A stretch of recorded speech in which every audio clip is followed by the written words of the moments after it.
Take plus চ্যানেলে আপনাদের সকলকে স্বাগতম। ধরুন আপনার কোনো এক বন্ধু আপনাকে একটি পিডিএফ পাঠিয়েছে। পিডিএফটা হতে পারে সিভি কিংবা আদার্স ডকুমেন্টস। তো পাঠিয়ে বলল যে এই পিডিএফটায় কিছু চেঞ্জ করে দিতে হবে বা জায়গায় চেঞ্জ হবে। তখন আপনি তো চিন্তায় পড়ে যাবেন যে আপনি পিডিএফটা কিভাবে এডিট করবেন বা কিভাবে চেঞ্জ করবেন। মূলত আজকে এই সমস্যার সমাধানটি দেওয়ার জন্যই ভিডিওটা। আজকে আমি একটি ওয়েবসাইটের মাধ্যমে আপনাদের অনেকগুলো টুলস শিখিয়ে দেব, যেমন Microsoft office to PDF, PDF two Microsoft office, PDF two image এবং অনেক রকমের টুলস এখানে থাকবে। আপনারা ধৈর্য সহকারে ভিডিওটি দেখবেন। তাহলে চলেন কথা না বাড়িয়ে ভিডিওটা শুরু করি। আমরা প্রথমে গুগল ক্রোমে চলে যাব। গুগল ক্রোমে গিয়ে সার্চ করব আই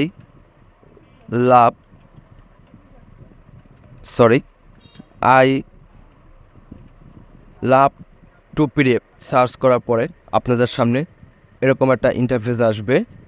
সর্ব উপরে যে ওয়েবসাইটটা আছে ওই ওয়েবসাইটে আপনারা ক্লিক করবেন। ক্লিক করার পরে দেখতে পাবেন এখানে অসংখ্য টুলস রয়েছে, যেমন PDF to Word, PDF to PowerPoint, PDF to Excel, Word to PDF, PowerPoint to PDF. আমরা একটু নিচে দেখি Excel to PDF, edit PDF, PDF to JPG, JPG to PDF.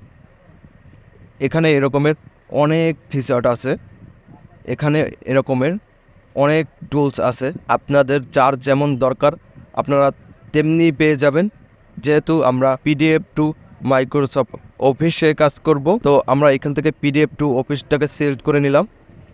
Select করে এখানে লেখা আছে সিলেক্ট পিডিএফ ফাইল। আমরা আমাদের কাঙ্ক্ষিত ফাইলটি ডেস্কটপ থেকে আপলোড করে দেব। আপলোড করার পরে আমরা ফর্নালে লেখা দেখতে পাবো কনভার্ট টু ওয়ার্ড। আমরা এখানে ক্লিক করার পরে আমাদের পিডিএফ ফাইলটি ওয়ার্ডে কনভার্ট হয়ে গেছে।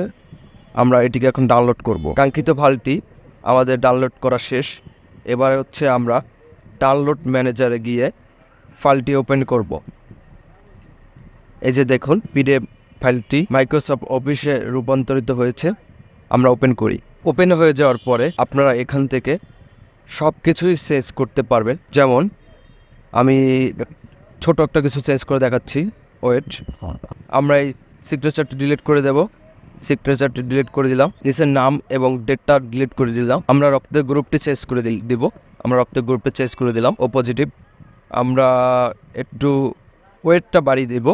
আমরা ওয়েটটা বাড়িয়ে দিলাম 80 কেজি। তারপর একটু উপরে দেখি। তারপর উপরে যাওয়ার পরে আমরা এখানে সেকেন্ডারি পাস ইয়ারটা চেঞ্জ করে দিলাম। আমরা পাস ইয়ার দিলাম 2024। ঠিক এভাবেই আপনারা সব কিছু চেঞ্জ করতে পারবেন। যে কোনো পিডিএফ ফাইলের আপনারা সব কিছু এডিট করতে পারবেন, সব কিছু চেঞ্জ করতে পারবেন। এরকমের প্রয়োজনীয় প্রতিদিন ভিডিও পেতে অবশ্যই আমার চ্যানেলটিকে সাবস্ক্রাইব করে রাখুন এবং লাইক, কমেন্ট, শেয়ার করে আমার পাশে থাকুন। সকলকে ধন্যবাদ।